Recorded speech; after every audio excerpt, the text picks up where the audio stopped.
The subject of happiness, very challenging subject. Let me, with your permission, broaden the canvas a little and put it into the context of Jewish life. And we'll try to drill down and focus on the problem of happiness, how to raise children in an unhappy world, happy children in an unhappy world. And at least I hope to give you some food for thought. So let me put it this way. In this week's parasha that we're about to read, there's the mitzvah of being happy. The context is festivals, Yom Tovim, Rad Yom Tov. Then that's where there's a particular mitzvah to be happy, which needs thought. But if you take a step back and look at the cycle of Jewish life, you see that the nodes in time that we pass through, namely Shabbos and Yom Tov, right? Shabbat and festivals. So the mitzvah of Shabbos is rest, and the mitzvah of festivals is joy. That's the headspace, or the mindset, if you like. When you come to a festival, the consciousness has to be to come to rest. There's no particular mitzvah to be happy on Shabbos. Yes, there's an idea of pleasure, and you have peripheral ideas of happiness, but there's no mitzvah as such. And on a festival, the main work is not resting, it is happiness, it's joy. What I'd like to try to address this evening is what accounts for that spectrum, those two elements of spiritual work, spiritual emotional work, where on Shabbos, which is the high point or the focus of our lives really, as I'll try to show, the mitzvah is resting, and on a Yom Tov, the mitzvah is happiness. What does that mean? And in doing this, we'll try to study a bit more deeply what is the meaning of Shabbos and what is the meaning of happiness. Let's ask a few questions about Shabbat, and then we'll try to answer them, and then move on to see the difference between Shabbos and festivals. First question about Shabbos is why we need it every 7 days. Every other message in Jewish life, once a year is good enough, evidently. Being carved out as that unique people who would carry that Torah through the genocidal deserts of history. Pesach, we celebrate that. Receiving the Torah itself, Shavuos, we do that once a year. What could be more important than analyzing who you are and coming back to center yourself? Rosh Hashanah, Yom Kippur, we do that. So the fundamental messages of Jewish life, once a year, we burn into our consciousness, and that's good enough. But Shabbos, you cannot go more than 6 days without having to re-experience. What is so much more important about the mitzvah of Shabbos that you need it that much more often? A side question here is, why is there no 7-day cycle in the natural world? You know that all of Judaism is all the time-bound or time-connected issues in our lives are connected to cosmic cycles. There are monthly, the moon, or yearly, the sun. But the week is no correlate in the natural world. There's no cosmic phenomenon that lasts for 7 days. And yet all societies on earth have a 7-day week. It's true, of course, that the world was created in 7 days. But why did it leave no residue in the cosmic cycles? Interesting question. Another question. Why is Shabbos observed by not doing things? The way you keep Shabbos is by simply not doing certain creative activities. You could sleep all day, you could behave like some teenagers I know. Drool deliciously into their pillow in a coma for 14 hours at a stretch. You'd be keeping Shabbos. I mean, there's better ways to keep Shabbos, but technically speaking, you would be keeping Shabbos. You observe Shabbos by not creating. By the way, it's a complete misunderstanding to think that Shabbos is not working. You can work hard on Shabbos. No prohibition of laboring on Shabbos. It may not be in the spirit of things, but it's not prohibited. But signing your name, planting a seed, stitching a stitch, 2 stitches, that's prohibited on Shabbos. How do you build a sanctuary in time, a temple in time, which is what Shabbos is? Temples are built by work, by construction. And Shabbos you construct by not building. What does that mean and how does that work? Another question. Why is Shabbos a life and death question? The punishments, the consequences of breaking Shabbos are dire. Not as serious when you break a festival laws. Why is Shabbos a life and death question? A small creative activity, you strike a flame, you write your name. Life and death consequences. Another question. Why are non-Jews prohibited from keeping Shabbos? You know that the non-Jews can observe the mitzvahs in the Torah. You familiar with that? Non-Jews can do any mitzvah in the Torah and receive reward, but not Shabbos. What's unique about Shabbos? They're not appropriate for the non-Jewish mind. By the way, there are 2 mitzvahs that non-Jews should not do. Keeping Shabbos and what other mitzvah should non-Jews not do? Learn Torah. Learn Torah in depth, not appropriate for the non-Jewish world. and keeping Shabbos as well. And by the way, what's the connection between those two? The two unique mitzvahs that non-Jews should not do are learning Torah. I'm not talking about learning the Torah they need to know. Obviously, Torah applies to them too. I'm talking about the intimate inner depth of Torah for its own sake they should not be doing, and they should not be keeping Shabbos. What's the connection between those two? And there's another connection between them. And here's a more sophisticated question. The word Shabbos means to sit. It has a number of other overtones as well, but the word Shabbat means to sit down. The Torah actually says, Shvu ish tachtav, you should sit in your place on Shabbos. And the problem with that is that sitting is always sad in Jewish life.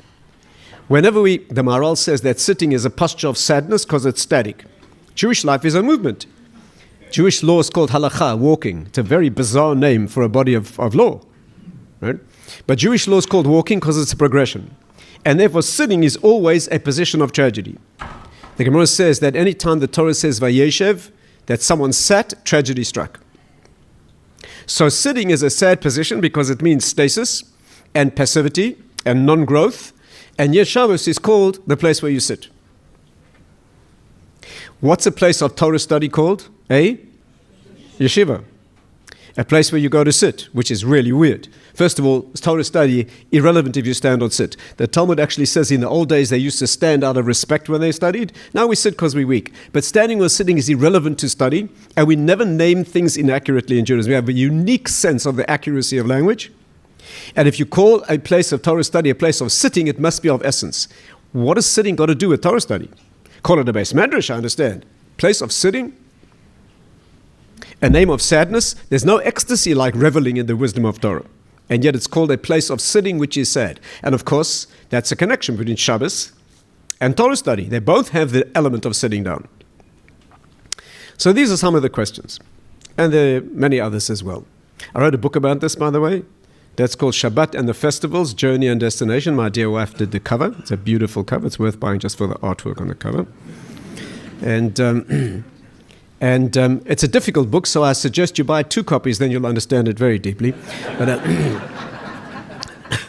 the point is that the answer is this.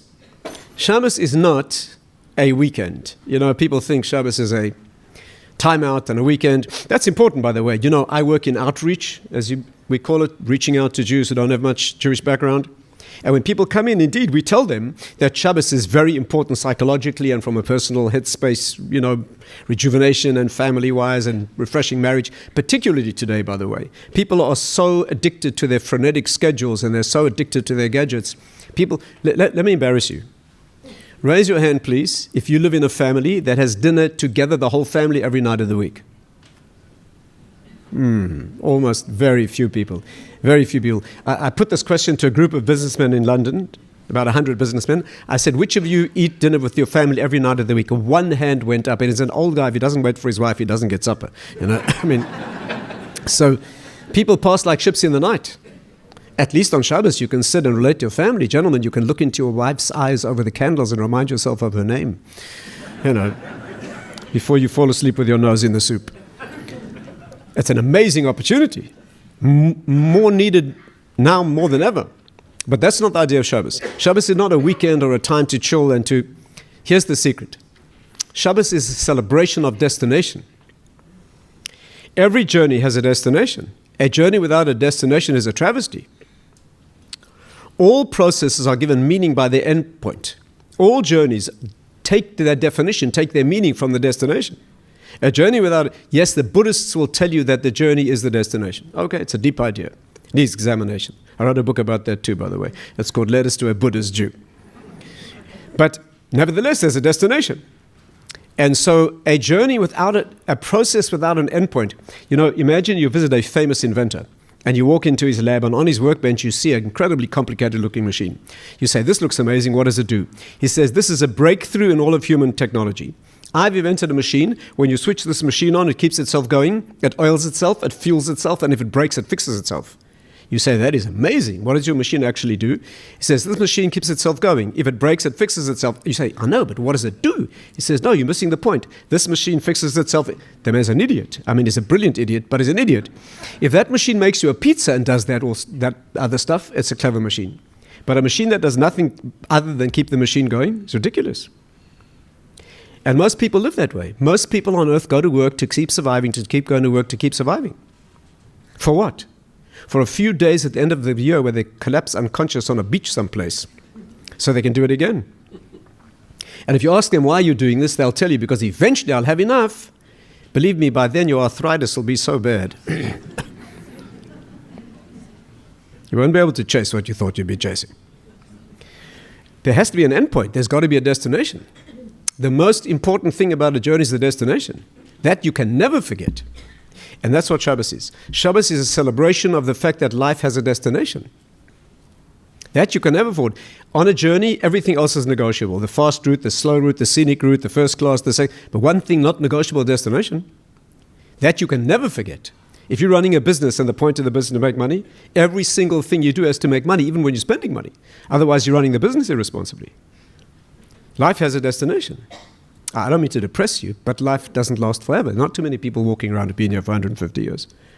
There's a destination. Our concept of life is that it's a journey towards a destination. That destination is another world in which all you are and all you have is what you constructed. That you can never afford to forget. And therefore, once a year is good enough for everything else, but not for the destination of life itself. Here's the secret. Shabbos is called Me'ein Olam Haba. It's a premonition of another world. It's a premonition of destination. And therefore, on Shabbos, you don't construct, because you're practicing what it will feel like to live in a world with no more construction possible. And that's why it's a life and death question. And that's why you need it all the time. And that's why there's no natural cycle in the world. You're celebrating a process that reaches into a transcendence that's beyond the world completely, unlike the months and the years. And so Shabbos is called sitting because, of course, you sit when you reach destination. Sitting is sad when you should be moving. It's tragic. But when you reach destination, of course you sit. Any movement would be away. And therefore, the headspace of Shabbos is not a weekend. It's not a time for rejuvenation and for resting. That's all peripheral. The meaning of Shabbos is you are practicing what it will feel like to leave this life and move into another world. And in that world, all you will have is what you have done. You know, the great Tatz put it like this. He said, imagine a man who's shipwrecked, cast about in the waves, almost drowns, and gasping and almost drowned. He crawls up on a beach, naked and dripping someplace. And as he lies there trying to catch his breath, he suddenly sees a group of people walking down the beach. They walk up to him, they lift him up, put royal robes on him, they take him to a palace, and he rules the island. Amazing. A few months go by, and he thinks to himself, this has to mean something. So he takes a trusted advisor into a private room, and he says, what does this mean? The man says, good you asked. This happens here every year. Someone's washed up on the beach, we make him king. He said, and then? At the end of the year, we walk into his room with long faces, we march him down to the beach, we strip him off, put him in a little boat, push him off, wait for the next one. He said, what should I do? Man says, if I were you, I'd start exporting. Send everything of value to the mainland, and when that sad day comes and we put you in that little boat, your heart will be singing. And sure enough, he exports everything he can. And at the end of the year, with tearful faces, they walk into his room, march him down to the beach, put him in a little boat, and they push him off, and his heart is singing. Chavetz Chaim says, that's you. You washed up on these shores, a naked and dripping, gasping little thing. And they take care of you and do whatever you want. If you have any sense, you'll take that trusted advisor of your seichel, your intellect, and you'll ask, what does it mean? And he'll tell you, it doesn't last forever. What's the strategy? You export. You export to another world. Things that can be exported. And when that sad day comes, your heart will be singing. That's life. That's our vision of life. We try to avoid it. We don't like to think about it. But that's the message. And therefore, unlike all other messages, Shabbos is far more important. Shabbos is when you practice what it will feel like to enter another world where all you'll have to eat is what you prepared. And therefore, it's observed by not doing. What's the connection with Torah, by the way? There are only two things you will ever do in your life that have meaning in themselves. Only two things. Everything else in life you're always doing for some other purpose. Why are you studying? To get the exam. Why do you want the exam? To get the degree. Why do you want the degree? To get the job. You're always chasing something else. There are only two things you will ever do that you do for their own sake. In mitzvahs it's called Shabbos, where you simply exist. The week is for becoming, Shabbos is simply for being. You're not even allowed you're not allowed to prepare even on Shabbos for things. You shouldn't even be thinking on Shabbos what you're going to do after Shabbos. Not appropriate. It's simply a state of being. And learning Torah for its own sake relishing, learning to think how God thinks. That's called learning Torah Lishma. You do for its own sake. I'm not talking about learning in order to know what to do. You have to do that as well. I'm talking about what we call learning Lishma. That means learning, reveling in divine wisdom for its own sake. There's no pleasure like that. Those are the only two things that you do as endpoint. They're not means to get to some other place. And they're both called sitting, because sitting is what you do when you get to an endpoint. There is one other activity that, this is Jewish, Torah and Shabbos. The non-Jewish world, the broader human consciousness, also has a version of that, and that's called playing a game. What is a game? I'm not talking about a game you do to meet people or learn skills. I'm talking about a game that you do just to enjoy the game. What's the definition of a game? It's something you do for the pleasure of doing it. And it's very pleasurable. And you have grown adults sit around a table for 3 hours going up and down and round and round and backwards and nothing is achieved at all, and it's delicious. And the reason delicious is because nothing's being achieved. It's a little bubble of time out of time. You know what's amazing? In Hebrew, the word for a game is sha'ashua. It's a very unusual word. There are not many words like that in Hebrew. There are double roots. Sha'asha. In Hebrew, the word sha means to turn towards. Like the Mechas Kain, lo isha. Sha'ashua means turning towards, the turning towards. That's what a game is. It means something that the Talmud says that God spends his time playing. Mishta Hashem, he plays with the souls in heaven. What verb would you like to use for a being whose activities have meaning within themselves? By the way, there's another version of doing it, and it's talking nonsense. People love to talk nonsense. I hate to tell you this, men do it much worse than women. When women talk nonsense, listen carefully, you'll see a lot of useful information being exchanged. Men talk garbage. They can talk about sports statistics that happened years before that are completely irrelevant. And that's why it's delicious, because it's irrelevant. Even a little space. You know, I have a friend who told me that he saw his kids playing Monopoly. Yeah, playing Monopoly. Friday afternoon, he's getting ready for shul. The kids are still playing Monopoly. All week, they're playing the same game. So very paternalistically, he walks over and he says, look, kids, you obviously don't understand how to play Monopoly. The way you play Monopoly is you play till someone's bankrupt. Then they fall out. Then you carry on playing. Someone else falls out. Eventually, somebody has the Monopoly. They said, Abba, you don't understand. When one of us falls out, the rest of us get together and we make a gemach. We make a Jewish free loan fund. We lend him money. We set him up business. Carry on playing. See, the dad thinks somebody has to win. The kids think we just want to play, right? That's Jewish education, by the way. So that's the meaning of Shabbos. Shabbos is something that you do simply to experience that state of being. Torah you do only for the sake of the Torah itself. And that's, by the way, why should non-Jews not do these two mitzvahs? Because ideally, the Yaakov-Esav partnership, the Jacob and Esau partnership, they were twins. They were set up to cooperate together. The cooperation was supposed to be that Esau was a man of the world. His job was to perfect and bring the world to perfection, make it beautiful and secure and safe for Yaakov to connect to the spiritual world. And they would have received 100% of the merit for both of them. That was the work. Esau was Ish Soda, an exterior man, whose job was to perfect the world and lift it to its perfection so that Yaakov could connect it to the spiritual. And then they would have benefited from each other's work as a team. And therefore, our work is connecting to the spiritual world. That's what Shabbos is. Their work is building the world. If they stop building the world to observe Shabbos, they lost their point of existence. And learning Torah, to step out of the construction. Ask any intelligent non-Jew on the street, what's the purpose of life? They'll say, to make the world a better place. Right, exactly. But the world has to be a better place to be connected to some. That's our role. So in summary, the idea of Shabbos is not joy. That's not pleasure. There's no mitzvah to be happy on Shabbos. There's a mitzvah to relish the rest state. On festivals, there's a mitzvah of happiness. Let's talk about that.